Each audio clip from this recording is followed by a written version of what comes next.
Good afternoon, everyone. Thank you for attending our webinar, Business Analytics for Your Healthcare Organization. My name is David Meintel. I'm the Director of Healthcare Solutions with LPA Systems.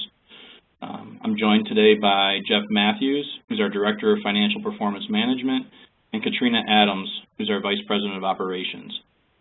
Throughout today's webinar, we'll kind of take turns delivering different content for the webinar as we go through, and certainly fielding questions at the end. A couple housekeeping items.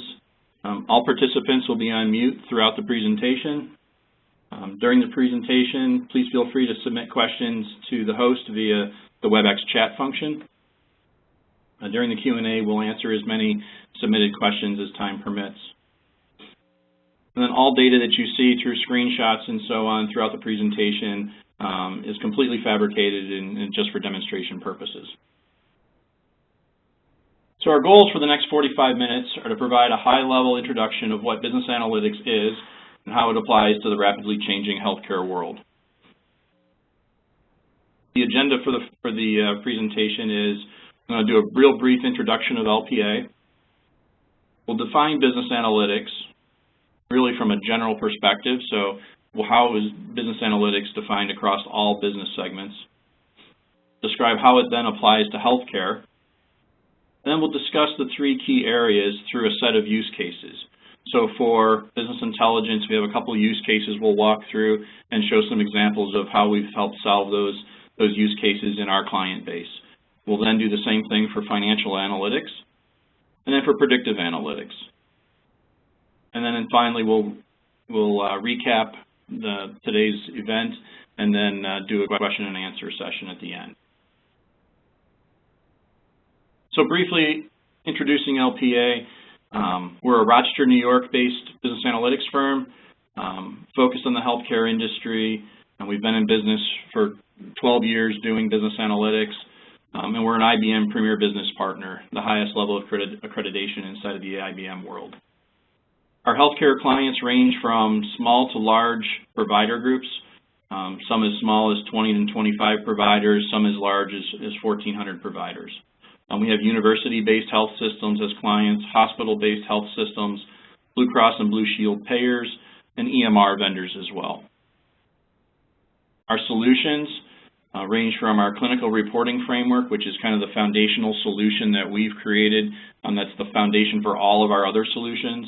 We then have a chronic disease analytic and patient-centered medical home solution that we'll talk briefly about and show some examples from during the case studies. Then we also have financial planning and cost allocation modeling and revenue cycle management solutions. And last year, we were proud to be an IBM Beacon Award finalist for our best healthcare solution. So let's take a look at business analytics and define it kind of from a general perspective.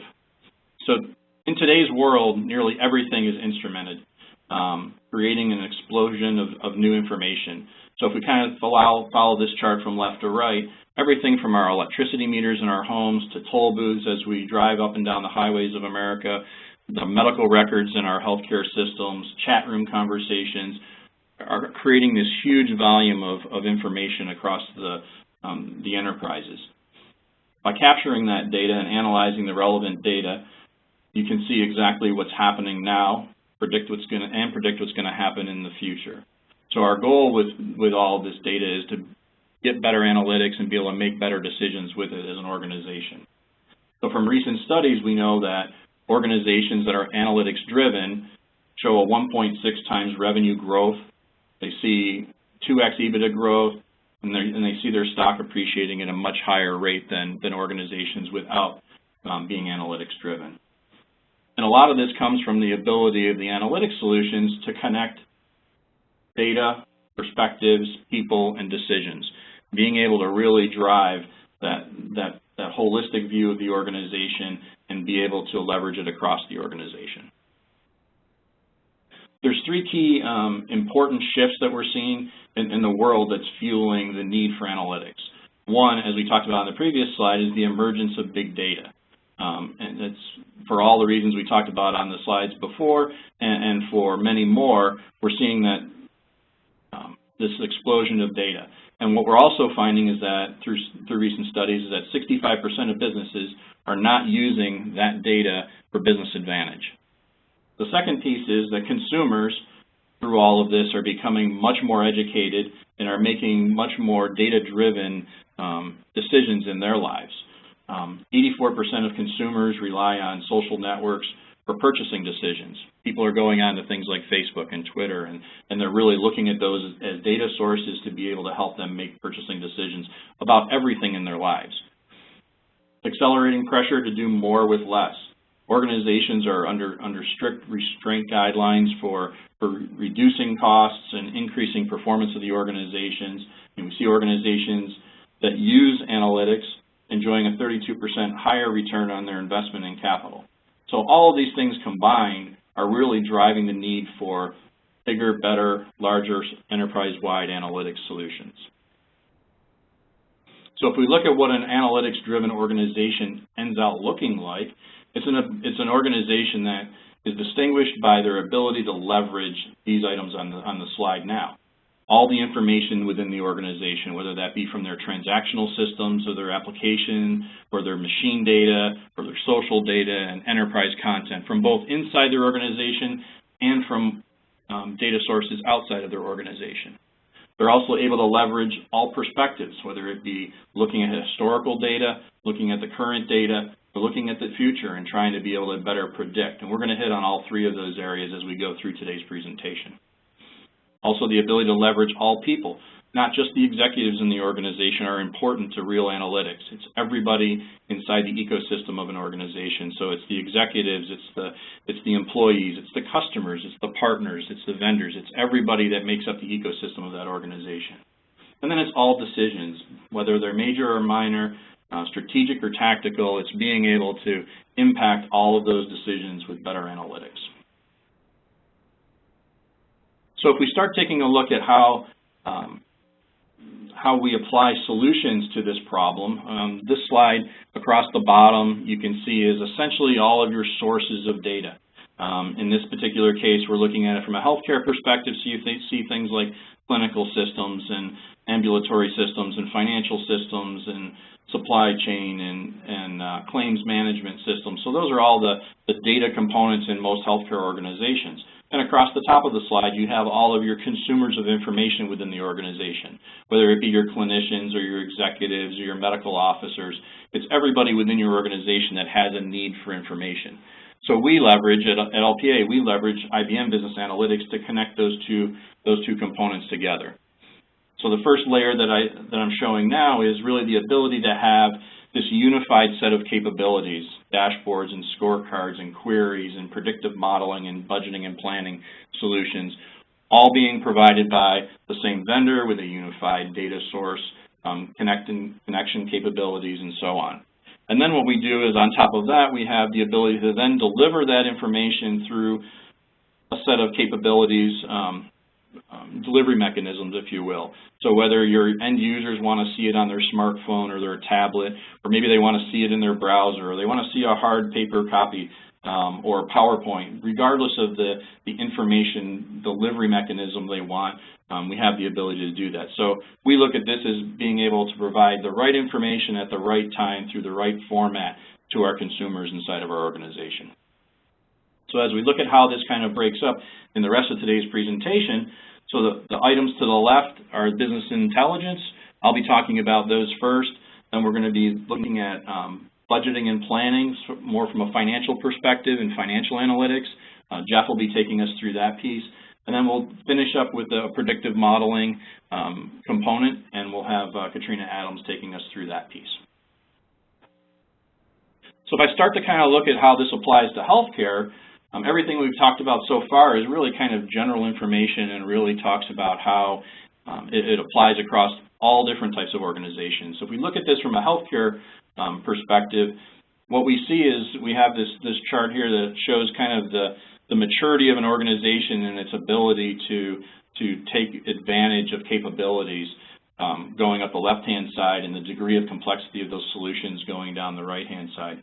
So what we end out with is as we look at healthcare organizations today, most are at the bottom of this pyramid, or at the bottom of this chart. They're doing standard reporting. Some of them are doing that well. Some of them are even struggling with standard reporting. Some are starting to get into ad hoc reporting a little bit. But as you go up this chart, you see fewer and fewer healthcare clients doing these pieces well. So as we start looking at things like alerts, being able to be proactive and telling us that something's happening in our organization and that we need to take a look at it rather than just reacting to something that we see on a report. Or maybe it's forecasting and being able to really do true forecasting. And Jeff's going to take us through some great examples of that later. Or predictive modeling, being able to predict what's going to happen in the future based on what's happened in the past, and being able to, for example, look at our readmission rates and see how can we predict who are those folks that are going to be the highest probability of being readmitted, so we can do things to help reduce that likelihood.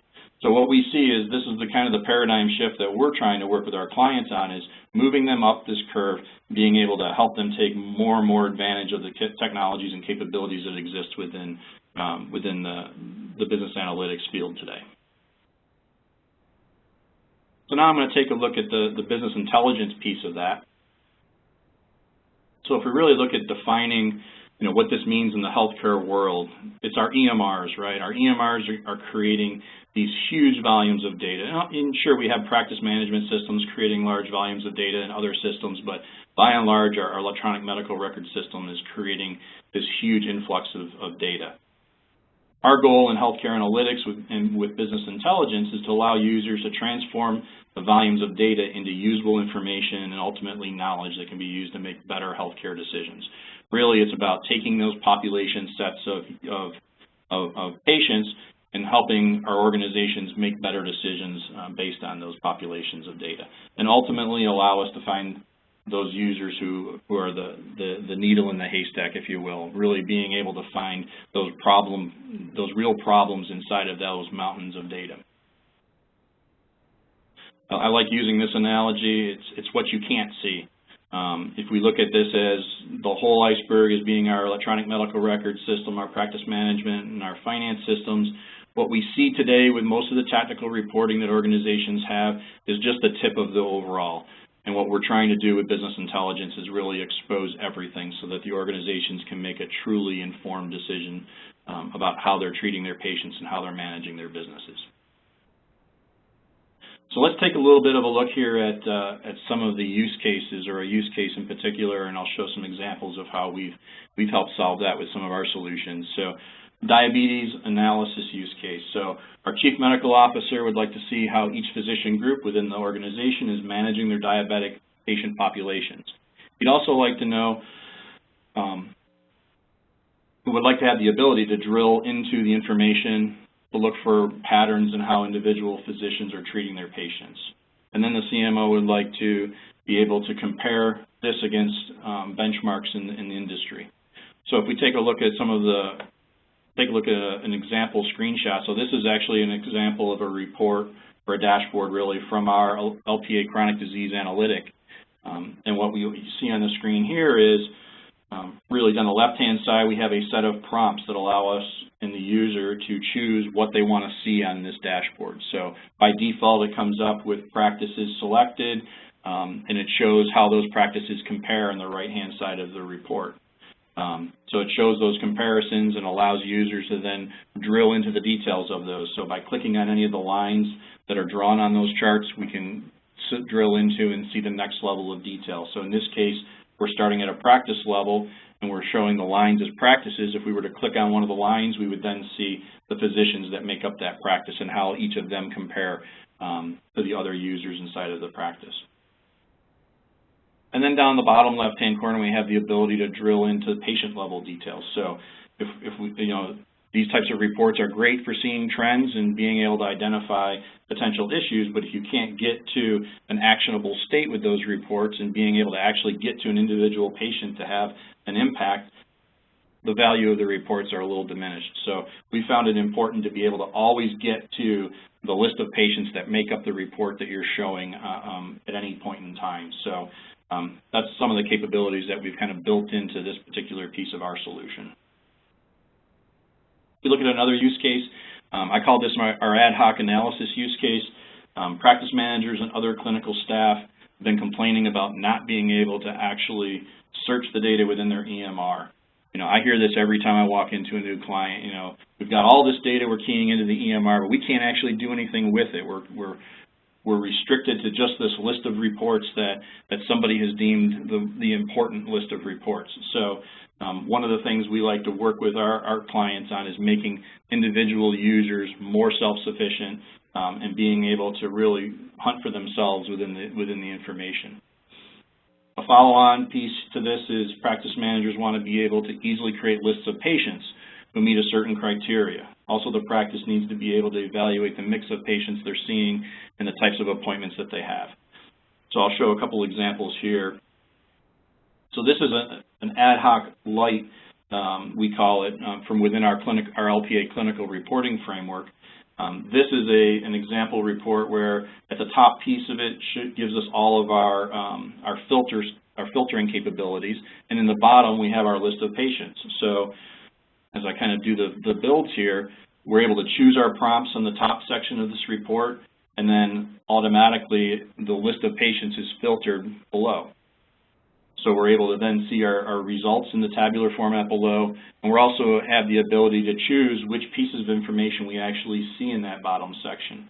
So again, we call it the ad hoc light because it's something that it's already been created for an end user, and all they're really doing is picking and choosing which filters they want to apply. So for example, if we wanted to say, show me all of my diabetics who are between 20 and 30 years of age, who haven't been in for a visit in the last 12 months, we can easily do that. Or if we want to see all of our patients whose LDL is below a certain level or HDL is above a certain level, or their A1C is a certain score, we can certainly do that within this tool as well. So again, it's being able to give some ad hoc capabilities, the ability to create your own set of patient lists without having to give full-blown access to all the technical tools to individuals.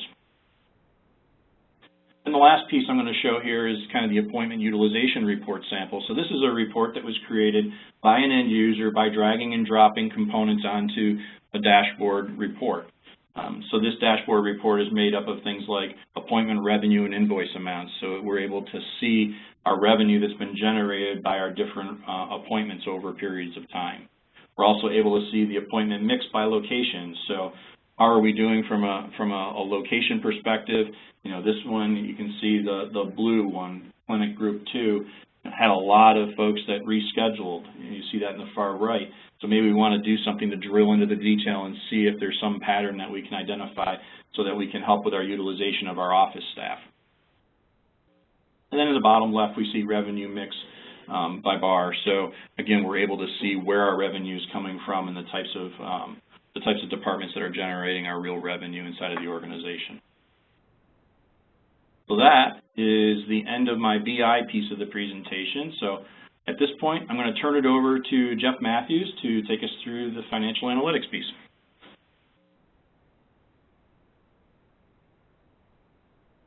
Thanks, Dave. So first, I wanted to define what we mean by healthcare financial analytics. So today, healthcare organizations may be made up of different businesses. It may be different legal entities. It may be different businesses in different states or different counties. It may be evaluating how your business operates across services across a business or multiple businesses. And are they profitable, and how can we forecast their long-term success? So as Dave mentioned, a lot of data in the healthcare arena today.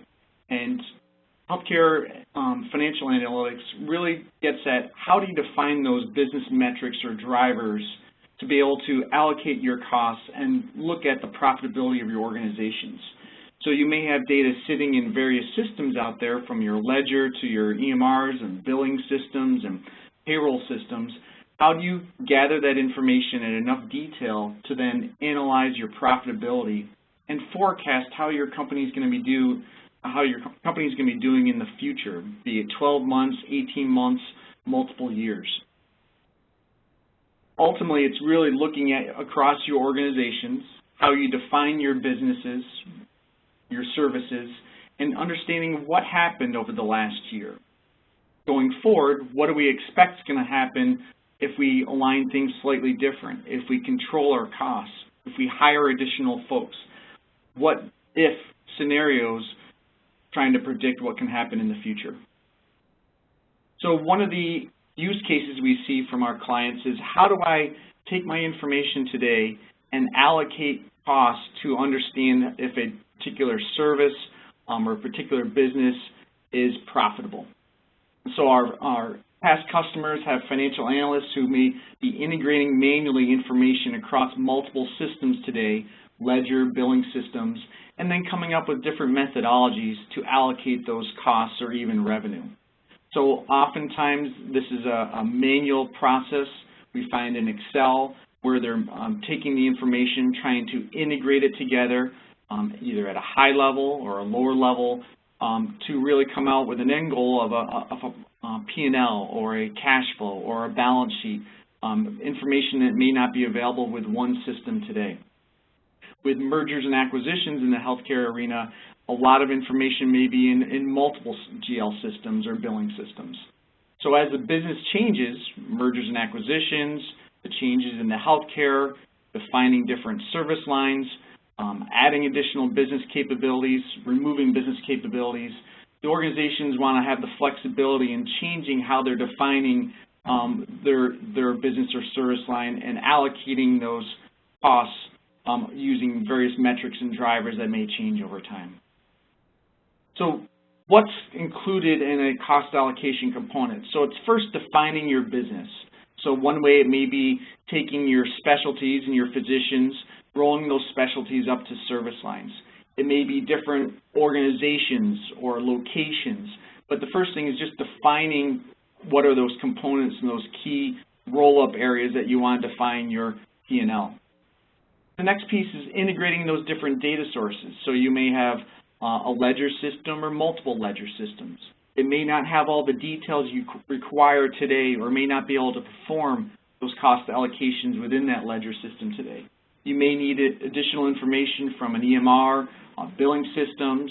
You may want to allocate by your actual payroll data, or include additional benchmarks from standards organizations for specialties and benchmarks on work RVUs and payroll.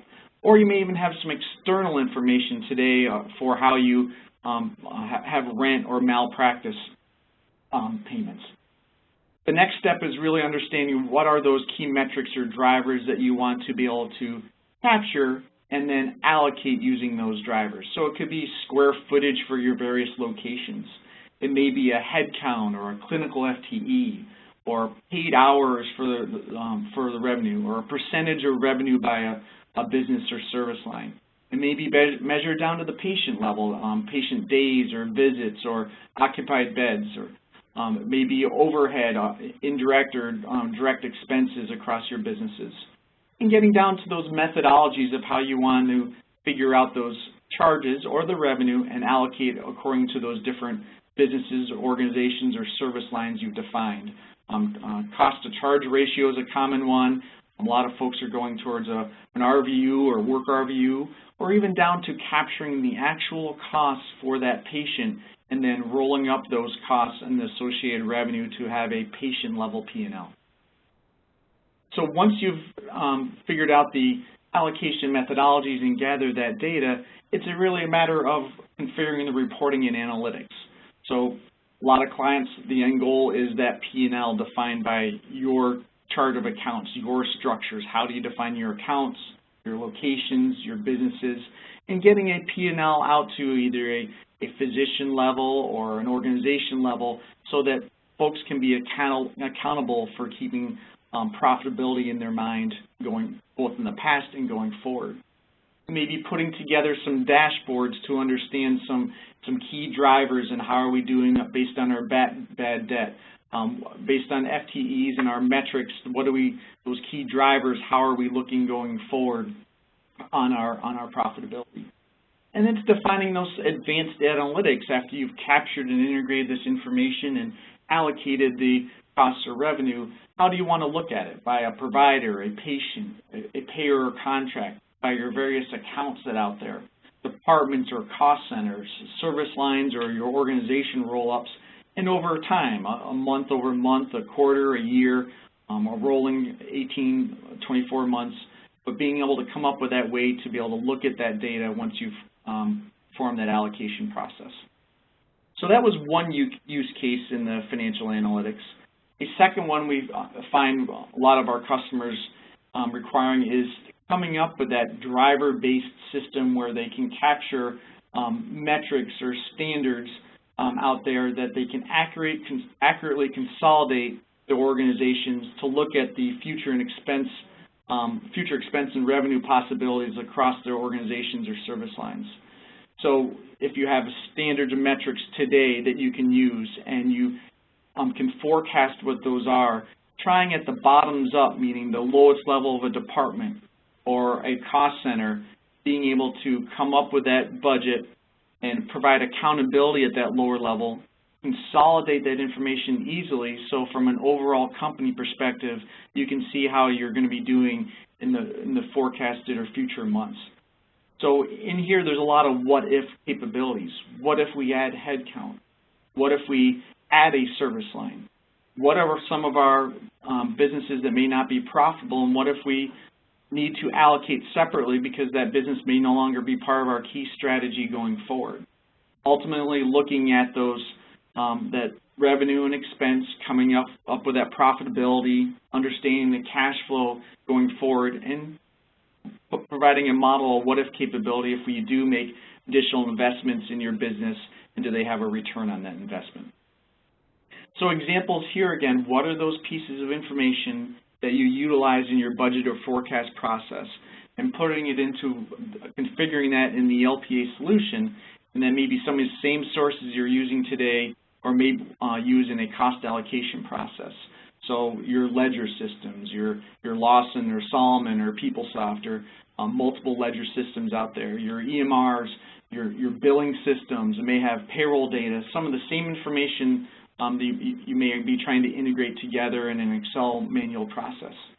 And then it's determining what are those, how low a level do you want to get for your budget or your forecast, and having the organizations drive that information. So are you figuring out your budgeted salary for your fixed folks based on payroll data? Maybe it's entering hours and headcount and clinical FTE to determine your variable salary expense. Maybe it's figuring out your physician or mid-level compensation based on some statistics or visits, work RVUs, etc., and comparing that to benchmarks that may exist.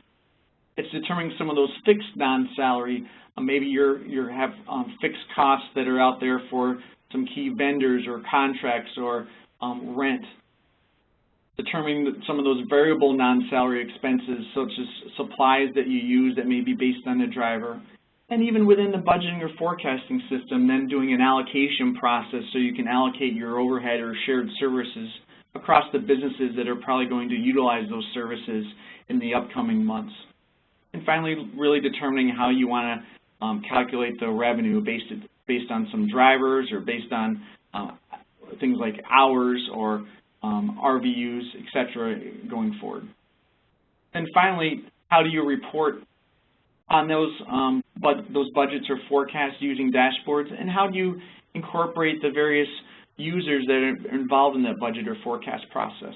So on the left-hand side, a representation of a workflow where you may have departments or cost centers or locations that roll up within your organization, and you want those folks to be accountable for entering that detailed information.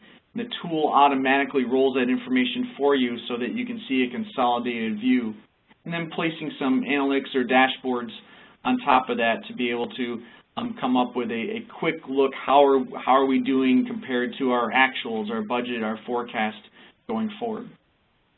So went rather quickly through some of these components, but hopefully it gave you an idea of some of the capabilities that LPA has in the healthcare financial analytics. At this point, I'll turn it over to Katrina Adams to go through the predictive analytics. Thank you, Jeff. So my segment here is to talk about predictive analytics. If you could just, I have a driver for my slide. Could you go to the next slide, please?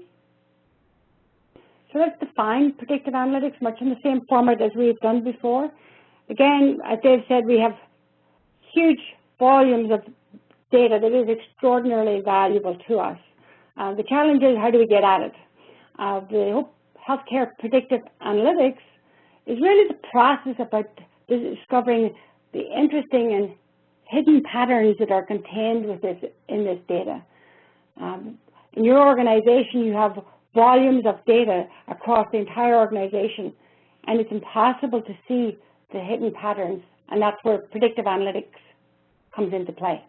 This type of analytic enables the healthcare organization to examine these patterns and enable them then to use that information to predict future outcomes so as to enhance the performance, improve workflows, and ultimately provide better patient care. At the end of the day, we're all about taking this information and transforming such volumes of data into actionable information. Next slide, please. Next slide. Thank you. So this is a build slide, and it's really to outline the framework of a predictive modeling scenario. And before I go into my two use cases like my colleagues did, I thought I would walk you through this and have you think about the simple use case of predicting whether the probability of a particular patient taking his medication. And so bear with me as we walk through this, but it's easier to think about it if you've got an example in your head. So take the first step of the build, please. On the left-hand side, we've got, much like Jeff described, we've got a lot of different types of data.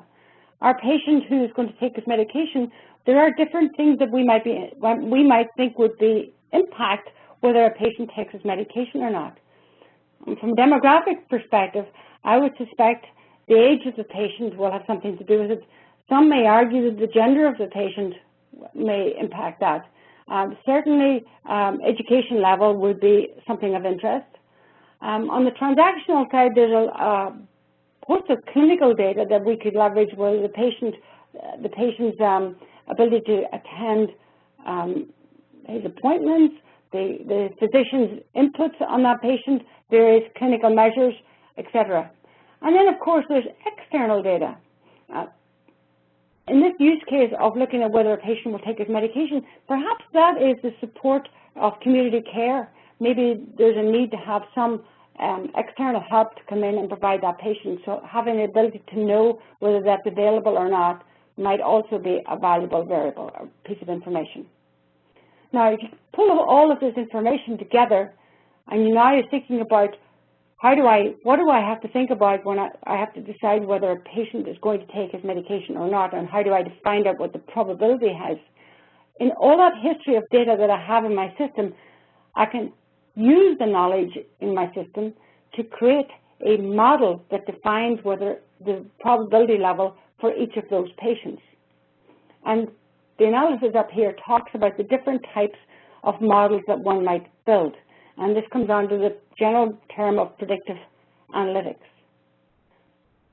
On the bottom left here, you can see where we reference domain expertise. That's taking the institutional knowledge within your organization, coupling that with the output of the model that we've just built with these probabilities, and then creating a set of workflows and business processes that allows you to score and apply a set of actions for each patient at risk.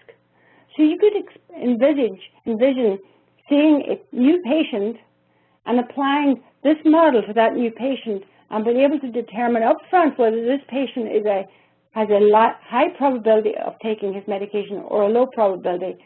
And the workflows that you would engage in will be very different according to which one of those might be. So if you hit the last click on the build, you may send an email, you may send a report, you may have a whole set of workflows for the patient who's got a very low probability of his taking his medication.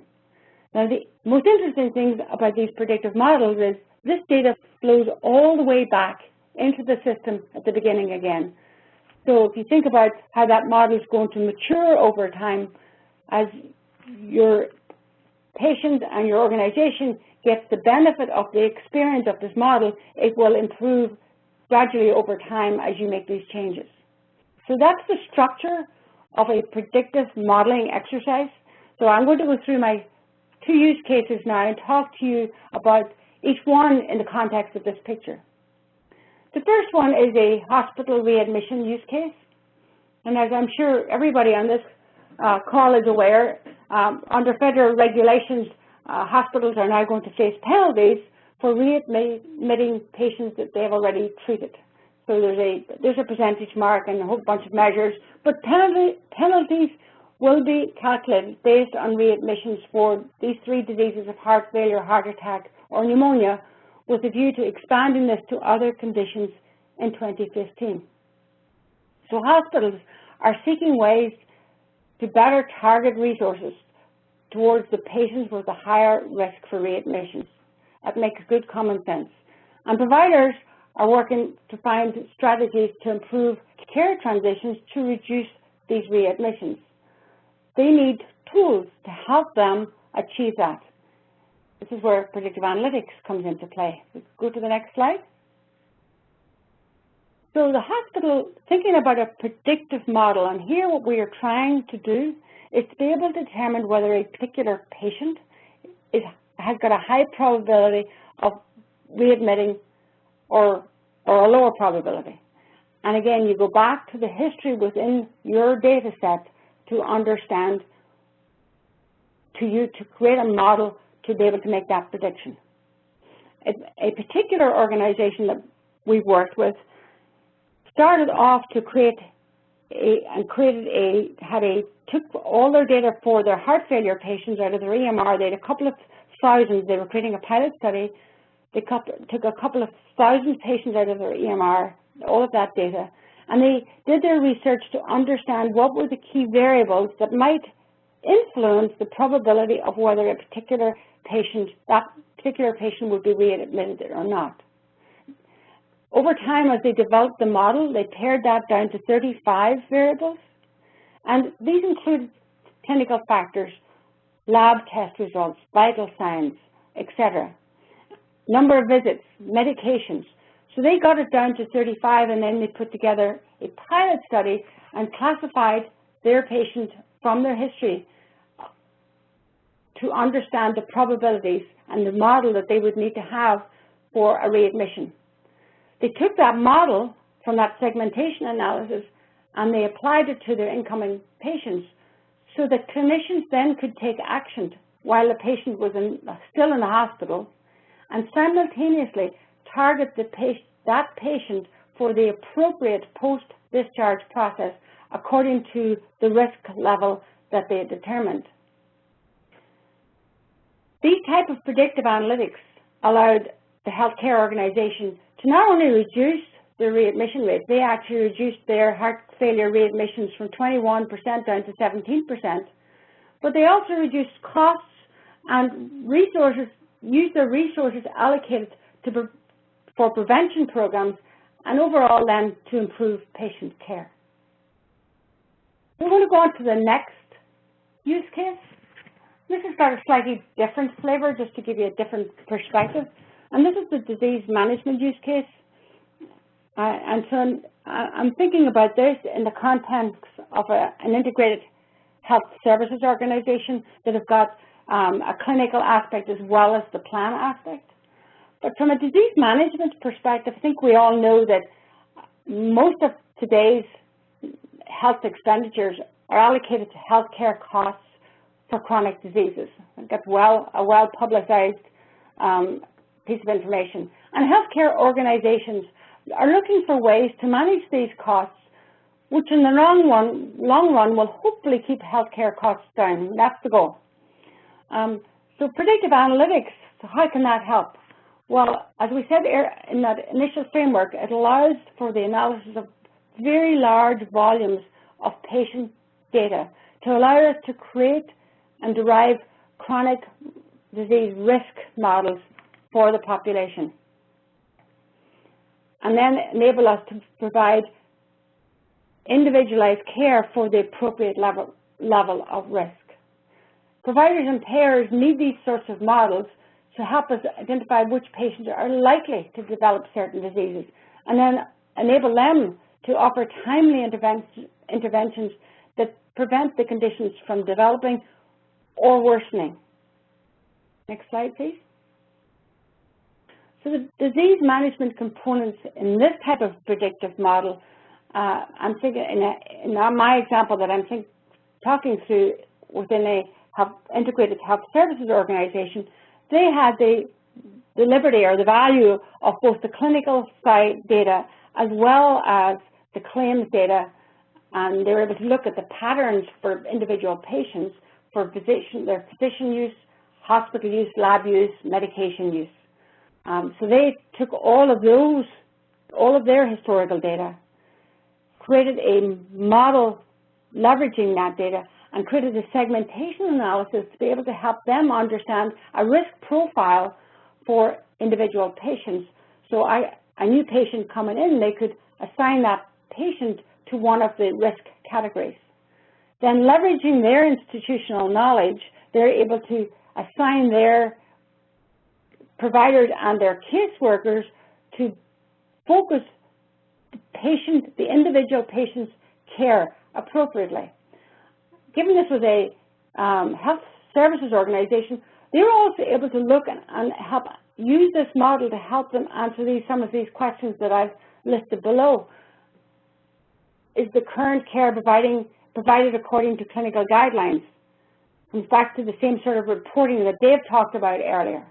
Are physicians and other healthcare practitioners providing quality and efficient care?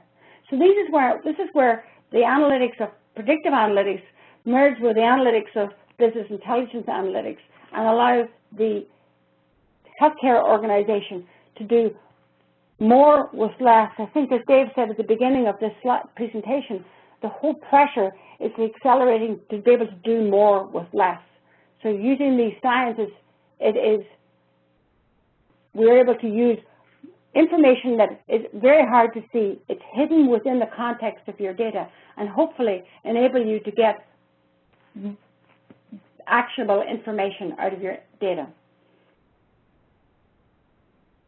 I'm going to that finishes my piece. I'm going to hand this back to David. Thank you, Katrina, and thanks, Jeff. No, I think that was a great overview of each of those three sections. So kind of recapping, our healthcare world is getting more complex on a daily basis, and the need for accurate, timely information is growing quickly. Organizations are needing to figure out how to better use what they have, better use the volumes of data that are being created inside of their internal systems, and really being able to give back value. I hear so many physicians when I'm talking with clients speak to, I'm putting all this information into the EMR for every patient, and I'm getting very little value as a physician back. And I hear the same thing from executives within the organization, and really we see all of these analytics that Jeff and I and Katrina talked about as really the way to get to a better value proposition for the organization. IBM and LPA have a wide range of healthcare-specific solutions to help with all aspects of business analytics, whether it's your clinical and operational reporting, your financial reporting, or your predictive analytics. So, that's really the message we wanted to get across today, that we have a lot of solutions already built out for this, and really the ability to help organizations better leverage their investment in information today. So ways LPA can help.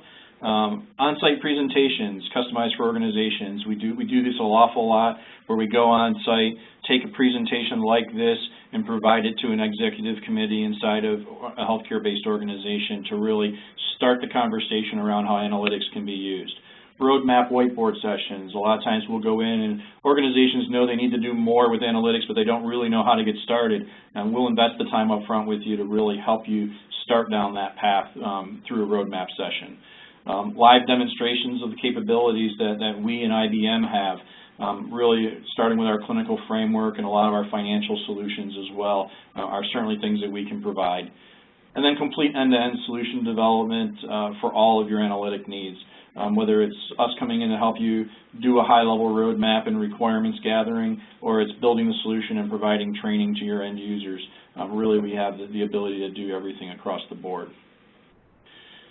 So Q&A. I have a few questions that have been sent in. I'll start through those. If any participants on the line have questions and they'd like to enter them into the chat window, I'd be glad to take a stab at answering those or have Jeff and Katrina answer them from their perspectives. I also have put my contact information on the screen. Feel free to reach out if you have specific questions you want to talk about your specific case and don't want to do it in an open forum. I'd be more than glad to do that as well. And I'll certainly reach out after the fact to get your feedback on the presentation today. So the first question, does LPA have examples or demos that can be shown? Absolutely. I touched on that right there at the final slide there, but absolutely, we have plenty of demo capabilities to show specific use cases and really to be able to show live systems that are working in our clients. And those are very powerful in helping organizations really understand the capabilities of analytics and how it can be applied to their particular scenarios. Does LPA have canned solutions for any of this? Yes, we do.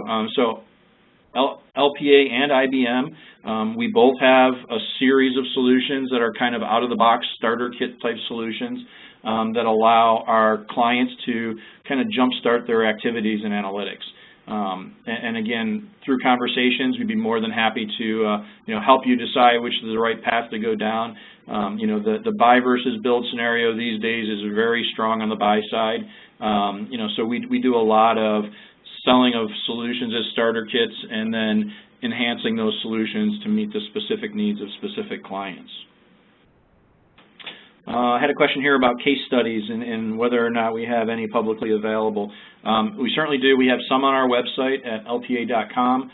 Obviously, IBM has several at ibm.com. And then if there's something in particular that whoever typed that in is looking for, I'd be more than happy to pull one that's maybe more specific to your particular set of needs. So certainly feel free to reach out, and I'll gladly supply that to you.